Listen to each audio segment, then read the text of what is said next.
The words hung in the Kansas air like dust after a storm. "I can cook," spoken with such quiet certainty that even the wind seemed to pause. But Thomas Miller's laughter cut through that stillness like a blade through silk, sharp and merciless, leaving Beatrice Harper standing in the shadow of her own declaration. In that moment, between her truth and his mockery, something fundamental shifted in the small world of their isolated farm. The humiliation that followed him as he walked away would prove to be the seed of something neither expected, a reckoning that would transform them both. Subscribe to witness how a simple declaration becomes a battle for dignity itself. The morning sun cast long shadows across the Harper farm, painting the weathered fence posts in shades of amber and regret. Beatrice stood at the kitchen window, her fingers tracing the condensation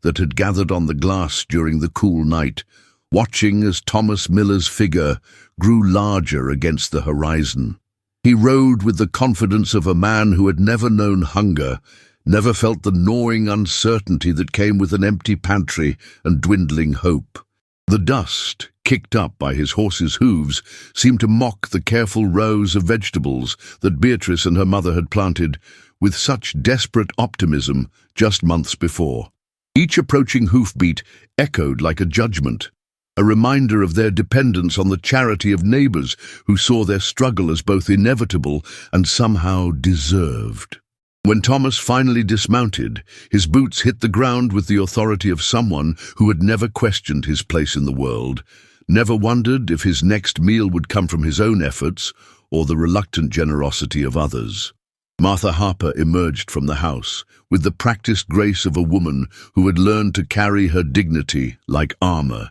even when that armor had been dented by loss and circumstance. Her widow's dress, though carefully mended and pressed, could not disguise the way her shoulders had begun to curve inward, as if she were slowly folding herself around the absence that her husband's death had left behind. She approached Thomas with measured steps, each one a careful negotiation between pride and necessity, between the woman she had been when her husband was alive and the woman she had been forced to become. The conversation that followed was a delicate dance of request and refusal, of need carefully disguised as casual inquiry, of charity offered with the kind of reluctant generosity that made the recipient feel smaller with each word. Thomas listened with the patience of a man who knew his power, who understood that his position allowed him to be magnanimous or cruel as his mood dictated. The morning air carried their voices like secrets, words that would soon become the foundation of something neither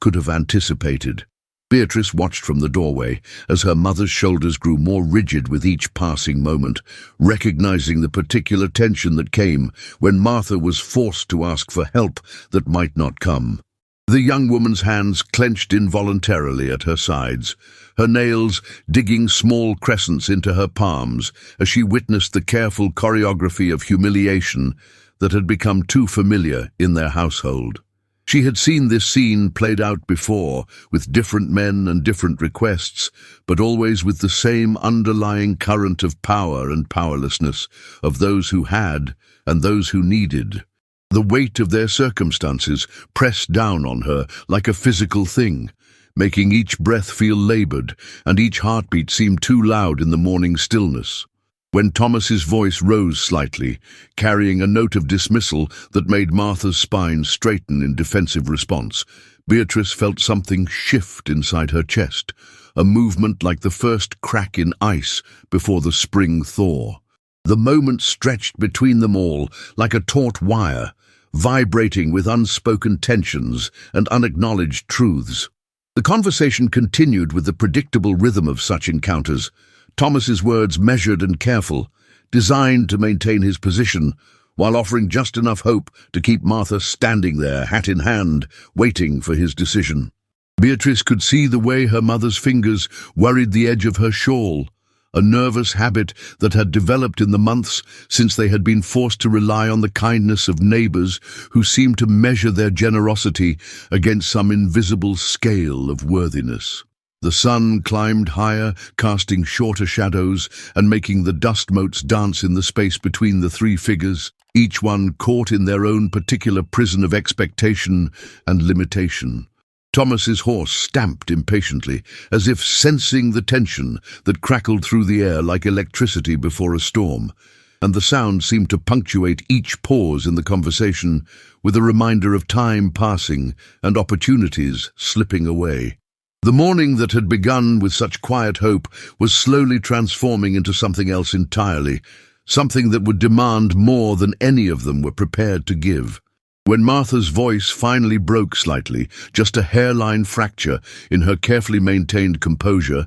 Beatrice felt her own resolve crystallize into something hard and unbreakable. She had watched her mother diminish herself in these encounters too many times, had seen the way each request for help carved away another piece of the woman who had once moved through the world with such confidence and grace. The sight of Martha's slight tremor, barely visible but unmistakable to a daughter who had learned to read every nuance of her mother's emotional landscape, was the final catalyst that propelled Beatrice forward. She stepped out of the doorway and into the morning light, her movement deliberate and sure, carrying with it the weight of every humiliation they had endured and every small victory they had fought to claim. The dust beneath her feet seemed to whisper encouragement as she approached the two figures who represented everything that was wrong with their current situation and everything that might yet be made right. Her heart hammered against her ribs like a caged bird, but her steps never faltered as she prepared to insert herself into a conversation that would change everything. The moment when Beatrice joined the conversation was like the moment when a match is struck in a dark room, sudden, illuminating, and impossible to ignore. Thomas turned toward her with the kind of automatic attention that men of his generation gave to young women, his eyes taking in her appearance with the calculating assessment of someone who was accustomed to categorizing people according to their usefulness or their potential for entertainment. But there was something in Beatrice's bearing that didn't fit neatly into either category, something that made him pause and reconsider his initial assumptions about the young woman who had emerged from the Harper house like a force of nature barely contained in human form. Martha's relief at her daughter's presence was palpable, but it was tinged with anxiety, the kind of worry that came from knowing that Beatrice had never learned to moderate her responses or temper her words to suit the expectations of men who held their fate in their hands. The three of them stood in a triangle of tension and possibility, each one representing a different approach to the problem of survival in a world that seemed designed to test the limits of human endurance and dignity. The words came from Beatrice's lips like water from a deep well, clear and certain and impossible to take back once they had been spoken. "I can cook," she said, and the simplicity of the statement seemed to hang in the air between them like a challenge thrown down at the feet of a man who had never been challenged by anyone, least of all by a young woman whose circumstances should have taught her the value of silence and submission. Thomas's initial reaction was a moment of stunned surprise, as if he couldn't quite process the audacity of what he had just heard, couldn't reconcile the confidence in Beatrice's voice with his understanding of her place in the social hierarchy that governed their small corner of the world. The silence that followed stretched like a rubber band, pulled to its breaking point, filled with the potential energy of words unspoken and reactions barely held in check. Martha's sharp intake of breath was audible in the stillness, a sound that spoke of maternal fear and protective instinct warring with pride in her daughter's courage. The morning sun seemed to intensify in that moment, casting everything in sharp relief and making the dust motes that danced between them look like tiny stars in a universe suddenly gone mad. When Thomas's laughter finally came, it erupted from him, like a geyser of disbelief and condescension, a sound so unexpected and so cruel that it seemed to physically strike Beatrice across the face. The laughter rolled across the farmyard like thunder. echoing off the barn walls and the house and seeming to multiply until it filled every corner of their small world with its mocking resonance. It was the kind of laughter that spoke of assumptions so deeply ingrained that they had never been questioned, of a worldview so rigid that it could not accommodate the possibility that a young woman from a struggling farm might possess skills worthy of consideration. Beatrice felt the sound of it hit her like a physical blow, but instead of stepping back or lowering her eyes as Thomas clearly expected, she held her ground with the stubborn determination of someone who had nothing left to lose. Her chin lifted slightly, a gesture so small that it might have been missed by a casual observer, but which carried within it the weight of every woman who had ever been dismissed before she had been given a chance to prove herself. The laughter died as suddenly as it had begun, leaving behind a silence that was somehow more oppressive than the sound had been. Thomas's face, which had been animated by his amusement, slowly settled into something harder and more calculating, as if he were reassessing the situation and finding it less entertaining than he had initially thought. The realization that Beatrice had not crumbled under his mockery seemed to surprise him, and there was something almost like respect in the way his eyes narrowed as he studied her face, searching for signs of the defeat that should have been written there. But Beatrice's expression remained steady, her gaze meeting his without flinching, and in that moment something shifted in the dynamic between them, something that neither of them fully understood, but both of them felt like a change in atmospheric pressure before a storm. Martha stood frozen between them, her hands clasped so tightly that her knuckles had gone white, watching the silent battle of wills that was playing out in her front yard with the helpless fascination of someone witnessing a natural disaster. The humiliation that began to creep across Thomas's features was subtle at first, just a slight tightening around his eyes and a barely perceptible stiffening of his shoulders. But as the seconds ticked by and Beatrice continued to stand her ground, refusing to be diminished by his laughter or cowed by his obvious disapproval, the humiliation grew more pronounced, coloring his cheeks with a flush that had nothing to do with the morning sun. He had expected her to retreat, to apologize for her presumption, and return to the proper sphere of feminine silence and deference, but instead she remained exactly where she was, her presence a constant reminder that his reaction had revealed more about his own limitations than about hers. The weight of his own response began to settle on him like a heavy coat, making him acutely aware of how his laughter must have sounded to the two women who stood before him, how it must have confirmed every negative assumption they might have harbored about his character. The morning that had begun with him in a position of unquestioned authority was rapidly transforming into something else entirely, something that left him feeling exposed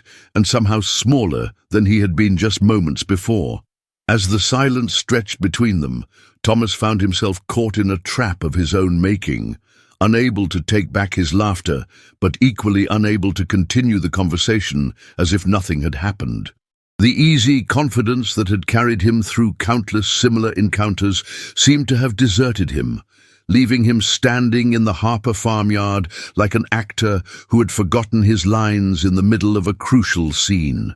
Beatrice's continued presence, her refusal to be dismissed or diminished, had somehow shifted the balance of power in a way that he couldn't quite understand but couldn't ignore. The young woman who should have been grateful for any attention he chose to give her had instead become a mirror that reflected back his own prejudices and assumptions in a way that made him deeply uncomfortable. The realization that he had revealed more about himself than he had intended was like a stone in his stomach, heavy and indigestible, making every breath feel labored and every heartbeat seem too loud in the oppressive silence that had settled over them all.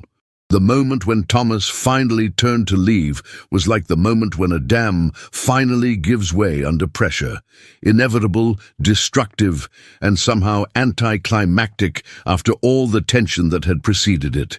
He moved with the jerky, uncoordinated motions of a man who was trying to maintain his dignity while simultaneously fleeing from a situation that had spiraled beyond his control, his boots hitting the ground with less authority than they had when he had first arrived. The dust that rose with each step seemed to mock his retreat, creating a small cloud that followed him like a visible manifestation of his shame.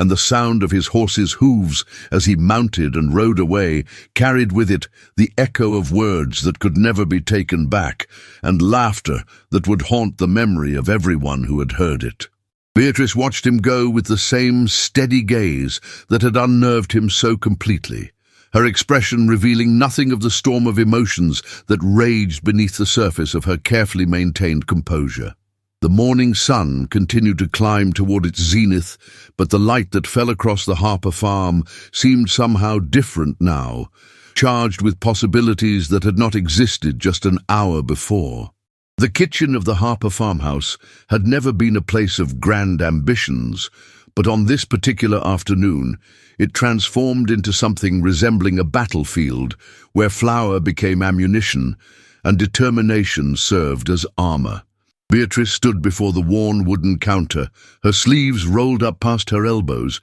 revealing arms that had grown strong from years of kneading bread and hauling water from the well. The late afternoon light streamed through the single window, casting long shadows across the scarred surface, where generations of women had prepared meals with whatever meager ingredients the harsh Kansas soil had yielded. She had made a decision in the hours since Thomas Miller's laughter had echoed across their property, a decision that sat in her chest like a coal that refused to cool, burning with the steady heat of wounded pride and unwavering resolve. The pantry, sparse though it was, would have to surrender its secrets today because Beatrice Harper intended to prove that her words carried weight, that her confidence had not been misplaced, and that sometimes the most powerful statements were made not with voices raised in anger, but with hands that knew their craft and hearts that refused to bend. Martha watched her daughter from the doorway,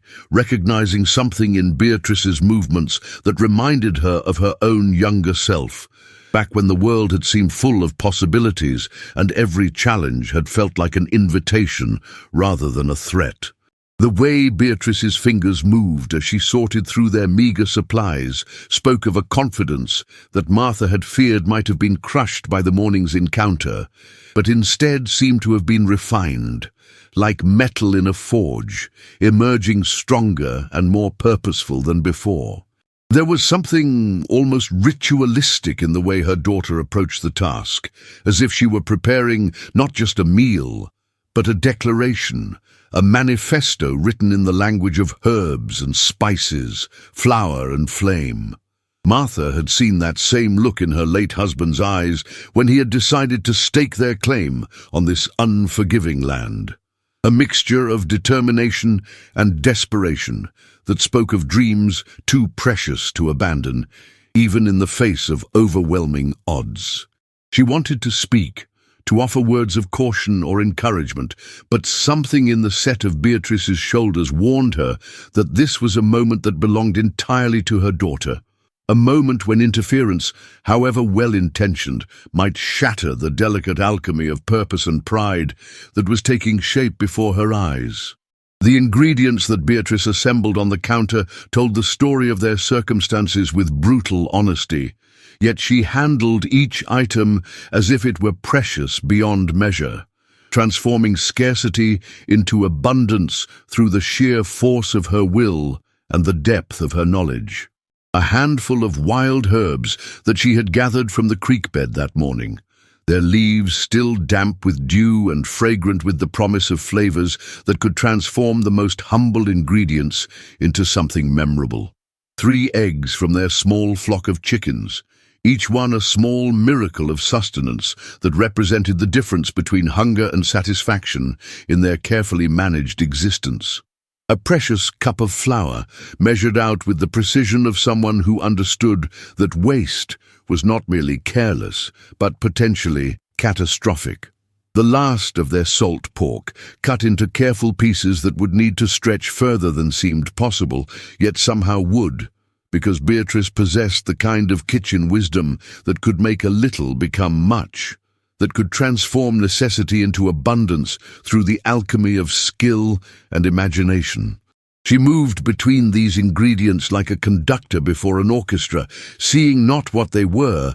but what they could become under her guidance. What story they might tell when combined with the right touch, the proper timing, and the kind of love that could only come from someone who understood that cooking was not merely about feeding the body, but about nourishing the soul. As the afternoon wore on, the kitchen began to fill with aromas that seemed to carry messages beyond the simple promise of sustenance, scents that spoke of comfort and care, of traditions passed down through generations of women who had learned to create magic from the most ordinary materials.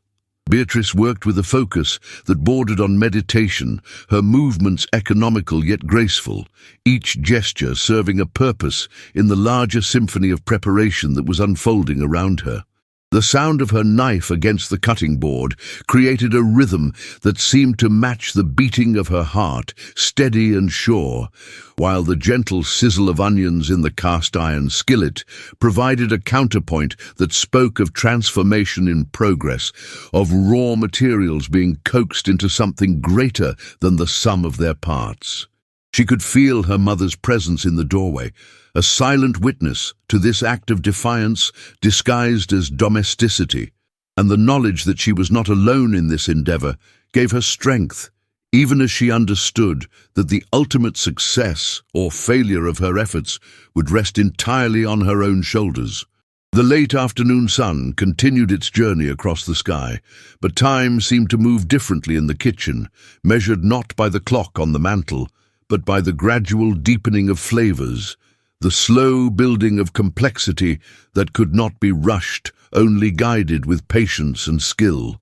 The meal that began to take shape under Beatrice's hands was more than the sum of its humble parts, becoming instead a testament to the power of knowledge applied with love, of skills honed through necessity and refined through practice. She had learned to cook not from books or formal instruction, but from watching her mother, from experimenting with whatever ingredients were available, from the kind of trial and error that taught lessons more valuable than any recipe could provide. Each dish that emerged from her efforts carried within it the story of their struggles and their resilience. The bitter and the sweet intermingled in ways that reflected the complexity of their lives in this harsh and beautiful land. The bread that rose in the oven spoke of hope deferred but not abandoned, while the stew that simmered on the stove told of resourcefulness and determination, of the ability to create abundance from scarcity through the application of skill and the investment of care. As the sun began to sink toward the horizon, painting the kitchen in shades of gold and amber, Beatrice allowed herself a moment of quiet satisfaction, knowing that she had created something worthy, something that would speak for her more eloquently than any word she might have chosen, something that would carry her message directly to the heart of the man who had dared to laugh at her confidence. The decision to take the meal to Thomas Miller's farm was not one that Beatrice made lightly, but rather one that seemed to emerge naturally from the afternoon's work, as inevitable as the setting of the sun or the rising of the moon.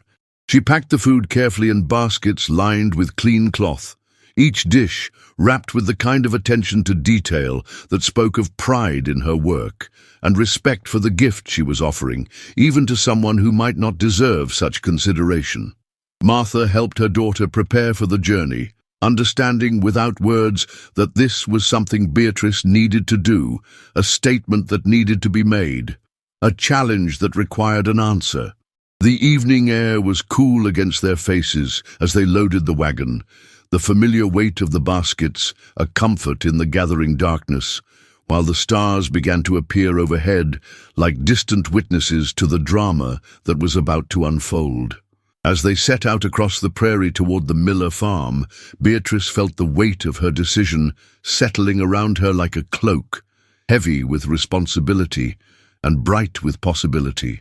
carrying her forward into an uncertain future where her worth would be measured not by others' expectations, but by the evidence of her own hands and the strength of her own heart. The news of Beatrice's culinary triumph spread through the scattered homesteads like wildfire across dry prairie grass, carried by neighbors who had tasted something more than food at the Harper table.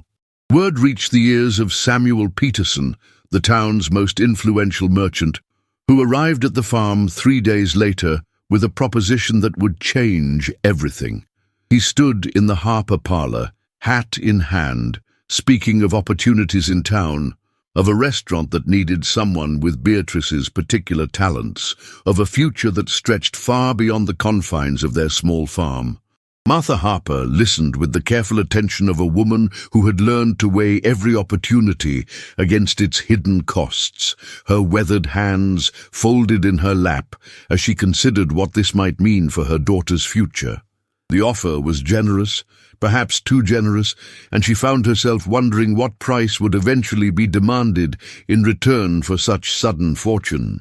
Beatrice stood by the window, her reflection ghost-like in the glass, torn between the security of the known and the terrifying promise of the unknown that beckoned from beyond the horizon. Thomas Miller heard the news from his hired hand, who had heard it from Peterson's driver, and felt something cold settle in his chest, like winter arriving ahead of schedule. The thought of Beatrice leaving, of her talents being claimed by strangers who had never seen her struggle or witnessed her quiet strength, filled him with a possessiveness he had no right to feel. He found himself riding past the Harper farm more frequently, always with some invented errand, always hoping to catch a glimpse of her working in the garden or hanging laundry on the line. The decision hung over the Harper household, like storm clouds gathering on the distant horizon, heavy with the promise of change that could bring either salvation or destruction. Beatrice spent her evenings walking the familiar paths of the farm, memorizing the way the sunset painted the wheat fields gold, storing up memories against the possibility of departure. Each step carried the weight of a choice that would define not just her future, but the futures of everyone whose lives had become entangled with her own. The morning Peterson was to return for her answer dawned grey and uncertain, with clouds that seemed to mirror the confusion in Beatrice's heart as she prepared what might be her last breakfast in the kitchen that had become her sanctuary. The familiar ritual of cooking took on new significance, each movement deliberate and precious, as if she were saying goodbye to a part of herself that might never return. Outside, the wind carried the scent of approaching rain and the distant sound of hoofbeats that could belong to either salvation or sorrow. The confrontation came not with thunder and lightning, but with the quiet intensity of two men standing in a dusty farmyard, each representing a different vision of Beatrice's future. Peterson arrived precisely at noon, his carriage polished and his manner confident, while Thomas appeared as if summoned by some invisible force, his horse lathered from hard riding and his face set with grim determination. The air between them crackled with unspoken challenges as Beatrice emerged from the farmhouse, her decision written in the steady set of her shoulders and the calm resolve in her eyes. "I appreciate your offer, Mr. Peterson," she said, her voice carrying across the yard with surprising strength. "But my place is here, with my family, with this land that has given me everything I need to become who I was meant to be." The merchant's face darkened with disappointment, and something that might have been anger, but Thomas felt his heart expand like a flower, opening to unexpected sunlight. The choice had been made not from fear or limitation, but from a deep understanding of where true happiness could be found. Peterson's departure left behind only dust and the echo of wheels on hard-packed earth, but his absence seemed to clear the air of possibilities that had never truly belonged to this place. Thomas dismounted slowly, his movements careful and deliberate, as if approaching something precious that might flee if startled. When he spoke, his words came from a place deeper than pride, deeper than the careful defenses he had built around his heart over years of solitary living.